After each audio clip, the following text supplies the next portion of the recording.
Halo semua, jumpa lagi di channel YouTube Belajar Arsitektur bersama saya Dea Nastasya. Di sini saya sebagai desainer interior di studio Rancang Reka Ruang. Nah, bagi teman-teman yang belum subscribe, jangan lupa untuk klik tombol subscribe dan juga jangan lupa nyalakan tombol notifikasinya biar nggak ketinggalan video-video dari kami.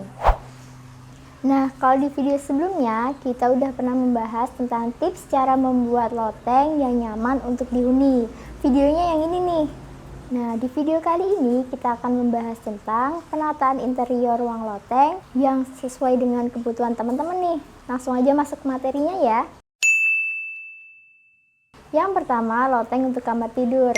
Loteng seringkali dimanfaatkan sebagai kamar tidur, tidak hanya untuk anggota keluarga, namun juga untuk tamu. Nah, untuk membuat ruangan ini terlihat nyaman, warna-warna terang seperti putih atau warna-warna pastel dengan pencahayaan lampu warm light dan pencahayaan alami agar ruangan terkesan lebih luas. Agar kamar loteng terasa lebih hangat, teman-teman juga dapat menambahkan karpet di ruangan ini. Sedangkan untuk furnitur, sebaiknya menempatkan kasur tanpa dipan, meja samping tempat tidur, dan juga lemari laci penyimpanan. Jika ruang memungkinkan, lengkapi juga dengan lemari pakaian. Yang kedua, loteng untuk ruang kerja. Loteng menjadi salah satu tempat yang tepat untuk ruang kerja pribadi karena ruangannya yang lebih private untuk mengerjakan pekerjaan tanpa perlu adanya gangguan. Untuk menata ruang kerja pribadi juga cukup mudah kok teman-teman.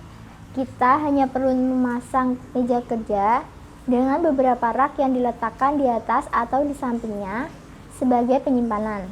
Pastikan untuk meletakkan meja kerja pada spot yang benar, seperti di depan jendela, agar mendapatkan pencahayaan yang maksimal. Yang ketiga, loteng untuk ruang bermain anak.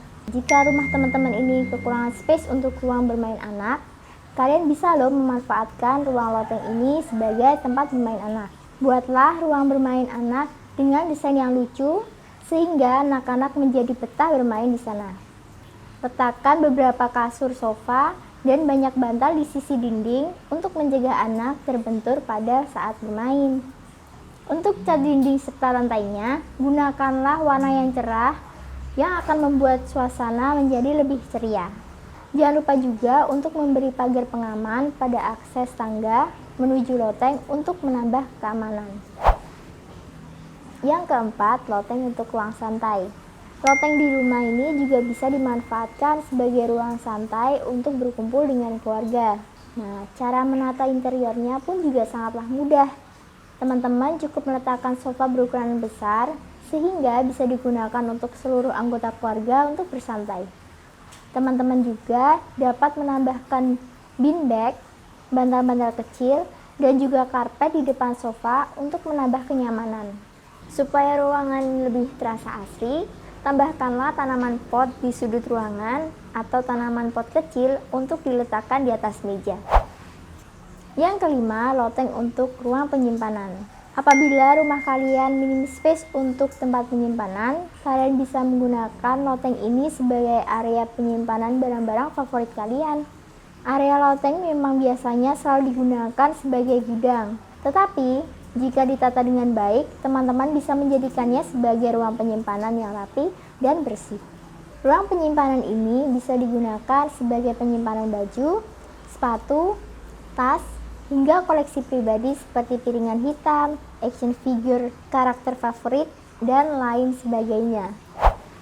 Yang keenam, loteng untuk ruang hobi. Nah, ada beberapa orang yang membutuhkan ruangan khusus untuk menikmati hobinya. Teman-teman bisa juga memanfaatkan ruangan loteng ini sebagai tempat hobi. Misalnya, jika teman-teman hobi membaca, ruangan ini bisa dijadikan perpustakaan mini sekaligus tempat menyimpan koleksi buku. Teman-teman juga bisa memanfaatkannya sebagai mini teater jika punya hobi menonton film. Atau juga jika teman-teman memiliki hobi bermain biliar, jika memiliki luas ruangan loteng yang cukup, teman-teman bisa meletakkan meja biliar di ruangan ini. Dan pada akhirnya, ruangan loteng ini dapat digunakan sebagai ruang serbaguna yang bisa teman-teman manfaatkan sesuai dengan kebutuhan dan juga keinginan.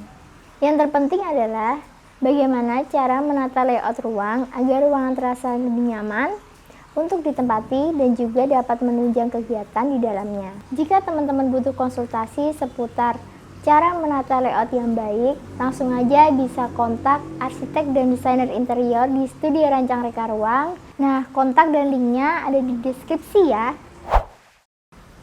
Oke, sekian video dari kami. Semoga video ini dapat bermanfaat dan juga menginspirasi kalian semua. Saya Dea Anastasia dari Studio Rancang Reka Ruang. Sampai jumpa di video selanjutnya. Dah. Seringkali dimanfaatkan untuk ruang tidur. Hei, Sese. Semut. Itu kerekam sekali.